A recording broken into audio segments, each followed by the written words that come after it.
நீங்கள் என்ன பார்க்க போகிறீங்கன்னா நம்ம ஜிம்மி ஓவர்டன் நாளைக்கு நடக்கிற இந்தியா வர்சஸ் இங்கிலாந்து மேட்ச்சில் வந்து விளாட போகிறாரு. ஸோ அது வந்து சேப்பார் பிச்சில் விளாட போகிறனால ஸோ இவரோட எஃபெக்டிவ்னஸ் எப்படி இருக்குன்னு பார்ப்போம். ஸோ நாளைக்கு விளாட்ற பொறுத்த வரைக்கும் பேட்டிங்கில் நல்லா இம்பார்ட்டன்ஸ் இருக்குன்னு தான் நினைக்கிறேன். ஏன்னா ஸ்லோயரமாக நல்லா பிக்கப் பண்ணி ஆடுற பேட்டர் தான் இது ஜிம்மி ஓவர்டன். ஸோ ஓரளவுக்கு செம்ம டீசெண்டாக ஆடி கொடுப்பாருன்னு எதிர்பார்க்கலாம். ஸோ ஓரளவுக்கு ஃபினிஷிங் ரோல் நாளைக்கு கிடச்சதுன்னா அட்டகாசமாக ஆடி கொடுப்பாருன்னு எதிர்பார்க்கலாம் கைஸ். ஸோ இதில் பார்த்தீங்கன்னா பவுலிங்கில் வந்து எக்ஸ்ட்ரா பேஸ் இருக்குது. ஸோ இந்த கிரவுண்டுக்கு பேஸ் நல்லாவும் சூட் ஆகும். ஸ்லோயர் ஆர்ம் போட்டிருந்தாருன்னா செம்மையாக சூட் ஆகும் இந்த கிரவுண்டுக்கு. ஸோ பார்ப்போம் நாளைக்கு வந்து எடுத்தோடனே ஓப்பனிங் ஸ்பெல் கொடுத்தாங்கன்னா செம்மையாக போடுவார். ஸோ இதில் மிடில் ஸ்பெல் தான் கொடுத்தாங்கன்னா அடிவாங்க சான்ஸ்கள் இருக்கும். ஸோ பார்ப்போம் கைஸ் நாளைக்கு என்ன பண்ண போகிறாரு Jimmy Overton.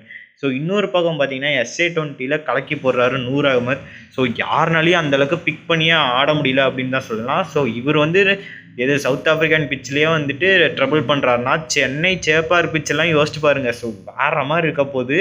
So Noor Ahmed வந்து யாரெல்லாம் வெயிட் பண்ணுறீங்க எல்லோ ஜெர்சி எப்போ போட்டு விளாட போகிறாருன்னு ஸோ மறக்காமல் அதை அவங்க கமெண்ட் பண்ணிட்டு போங்க. ஸோ இவரோட இம்பார்ட்டன்ஸான இது பயங்கரமாக இருக்க போகுது.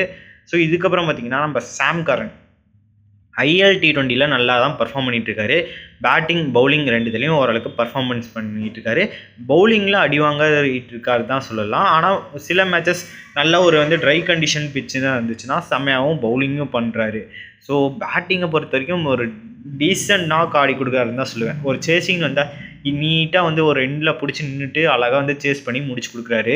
ஸோ இவர் மாதிரி ஒரு தரமான பேட்ஸ்மேன் பேட்டிங்கில் தரமாக இருக்கார். பவுலிங்கும் ஓரளவுக்கு ஓகே தான். நம்ம பிச்சுக்கு நல்ல சூட்டபிள் பவுலர் தான் சொல்லுவேன். ஸோ பார்ப்போம் இந்த வருஷம் என்ன சாகசம் பண்ண போகிறாருன்னு. ஸோ அவ்வளோதாங்க இந்த வீடியோ பிடிச்சிருந்தா உங்கள் ஃப்ரெண்ட்ஸ் அண்ட் ஃபேமிலிக்கு ஷேர் பண்ணுங்கள். இது போல் மேலும் வீடியோ வேணும் நான் மறக்காம சப்ஸ்கிரைப் பண்ணி வச்சுக்கோங்க. ஸோ